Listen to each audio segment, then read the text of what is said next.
یہ کام نبی کے دور میں تھا, اس کو الگ سے نام نہیں دیا گیا, نام بعد میں رکھا گیا ہے. دیکھو نبی کے دور میں سنت مؤکدہ تھی کہ نہیں تھی؟ صحابہ کچھ سنتوں کو بڑے اہتمام سے پڑھتے تھے اور کچھ سنتوں کو زیادہ اہتمام نہیں کیا کرتے تھے.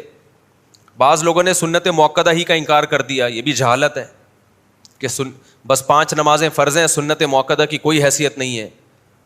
ایسے لوگوں سے الزامی دلیل سے بات کیا کریں. کوئی یہ کہتا ہے نا کہ سنت مؤکدہ سرے سے ہے ہی نہیں, اور وہ حدیث پیش کرتے ہیں کہ نبی صلی اللہ علیہ وسلم کے دور میں ایک صحابی نے کہا میں صرف 5 نمازیں پڑھوں گا, اور چند باتیں کی, آپ نے فرمایا جس نے جنتی کو دیکھنا ہو تو اس کو دیکھ لے. تو اس نے کہا کہ بھائی ان لوگوں نے, وہ اسکالرس کہتے ہیں کہ اس میں سنت مؤکدہ تو کہیں ہے ہی نہیں, صرف 5 نمازیں ہیں. تو ان لوگوں سے ہمارا سوال یہ ہے کہ اگر کوئی فجر کی بھی 2 سنتیں چھوڑ دے ساری زندگی تو کیا کوئی حرج ہے؟ ان صحابی نے تو فجر کی سنتوں کا بھی ذکر نہیں کیا. اگر کوئی ساری زندگی وطر نہ پڑھے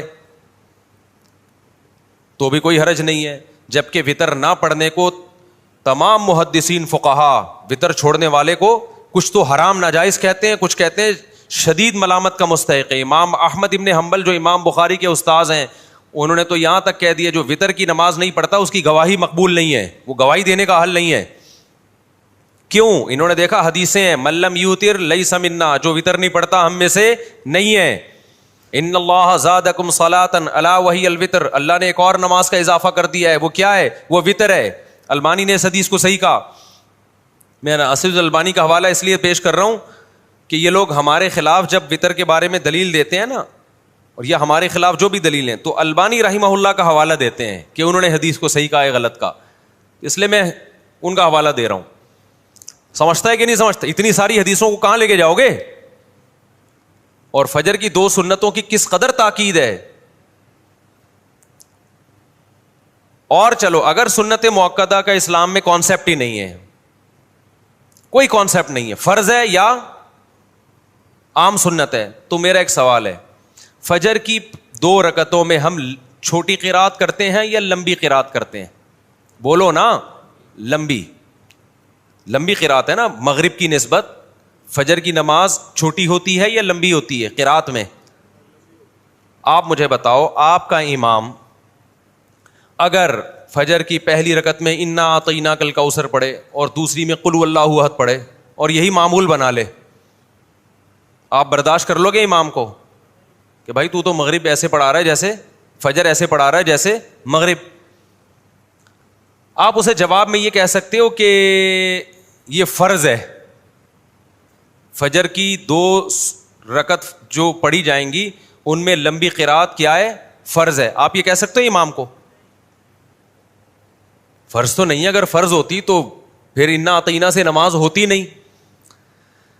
آپ جواب میں یہ کہو گے بھائی یہ سنت ہے, فجر کی 2 رکعتوں کو طول دینا کیا عمل ہے؟ سنت عمل ہے. انا اعطینا آپ مغرب میں پڑھ لیں, چلو کبھی کبھار فجر میں ہو جائے, سفر میں آپ تھے یا کہیں تھکاوٹ تھی تو ایک الگ بات ہے, نارملی فجر میں لمبی قرات کرنا سنت ہے. جواب میں وہ یہ کہے کہ سنت ہے نا, کوئی فرض واجب تو نہیں ہے. جواب میں وہ یہ کہے کہ سنت ہے نا, کوئی لازم تو نہیں ہے نا. آپ نے کہا ہاں جی ہم نے تو بعض اسکالرس کو سنا ہے کہ یا تو فرض ہوتا ہے یا سنت مؤکدہ تو کچھ ہوتا ہی نہیں ہے. آپ کو ہاں سنت ہے تو کہ جب ضروری نہیں ہے, ان صحابی نے تو کہا تھا 5 نمازیں فرض ہیں, 5 نمازیں کیا ہیں؟ فرض ہیں. تو میں یہ 5 نماز پڑھ لی نا میں نے فجر کی, ہو گئی نا, انا اعطینا سے بھی تو ہو گئی نا.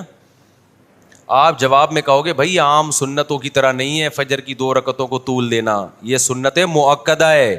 نبی نے ہمیشہ فجر کی 2 رکعتیں لمبی پڑھی ہیں. تو بتا دیا کہ فجر پڑھنے کا اوریجنل طریقہ یہی ہے. تو جیسے فجر کی 2 رکعتوں کو طول دینا, لمبا کھینچنا عام سنت نہیں ہے بلکہ سنت مؤکدہ. جو امام یہ کام نہیں کرے گا قابل ملامت ہوگا, اس کو امامت سے نکالا بھی جا سکتا ہے کہ یار تو روزانہ انا اعطینا سے فجر پڑھا رہا ہے, یہ کیا کر رہا ہے بھائی؟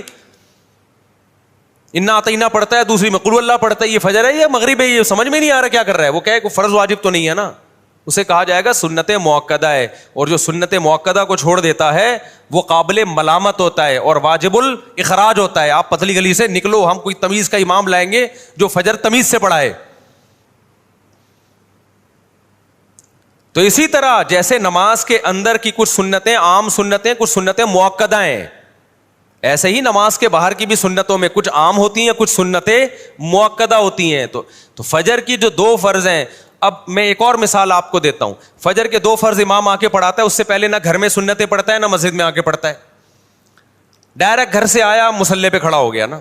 آپ نے 1 مہینہ دیکھا یار امام صاحب سنتیں نہیں پڑھتے، آپ نے کہا گھر پہ پڑھتے ہوں گے، زیادہ نیک ہیں یہ، گھر پہ پڑھ کے آتے ہوں گے.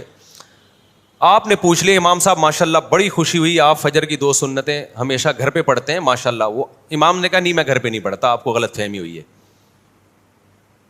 آپ کہیں گے پھر مسجد میں تو نظر نہیں آئے. تم نے کہا میں پڑھتا ہی نہیں ہوں، کیونکہ ہم نے فلاں فلاں فلاں کا بیان سنا ہے، اس میں کہ 5 نمازیں فرض ہیں، سنتیں بولو، پڑھ لو، نہیں پڑھو نہیں پڑھو. پوری دنیا میں کہیں بھی چلے جاؤ نا، کوئی بھی ایسے امام کو چھوڑے گا نہیں. کہا جائے گا یہ جو 2 فرض کے ساتھ پچھلی 2 سنتیں ہیں، یہ تمام سنتوں میں سب سے زیادہ مؤکد سنتیں ہیں.